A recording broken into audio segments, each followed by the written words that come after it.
আসসালামু আলাইকুম রহমতুল্লাহ। জুলাই গণ অভ্যুত্থানকে কেন্দ্র করে বাংলা ভাষায় প্রকাশিত ম্যাগাজিনগুলো নানামুখী আয়োজন করেছে গত এক বছরে।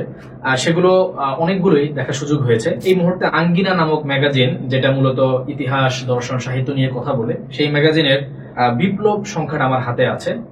এবং এই ম্যাগাজিনটাকে আমার অন্যান্য যেই ম্যাগাজিনগুলো দেখার সুযোগ হয়েছে সেগুলো থেকে একেবারেই ব্যতিক্রম এবং অনেক বেশি সমৃদ্ধ মনে হয়েছে। এই সংখ্যায় তারা একটা ব্যতিক্রমী উদ্যোগ নিয়েছে, যেটা হচ্ছে দুনিয়াব্যাপী যত বিপ্লব আছে, যে বিপ্লবগুলো পুরো দুনিয়াকে কাঁপিয়ে দিয়েছে, পুরো দুনিয়ার চেহারা পরিবর্তন করে দিয়েছে, সেই সমস্ত বিপ্লবগুলোকে এই আঙ্গিনায় এক মলাটে নিয়ে আসার চেষ্টা করা হয়েছে। সেটা একেবারে রাসূল করিম সাল্লাল্লাহু আলাইহি ওয়াসাল্লাম যেই বিপ্লবের মাধ্যমে পুরো দুনিয়ার চেহারা পরিবর্তন করে দিয়েছেন, সেই বিপ্লব যেমন স্থান পেয়েছে, পাশাপাশি আমরা যদি ফরাসি বিপ্লবের কথা বলি অথবা অন্যান্য খেলাফত আমলে বড় বড় যে ধরনের বিপ্লবগুলো ঘটেছে সবগুলো এখানে নিয়ে আসা হয়েছে।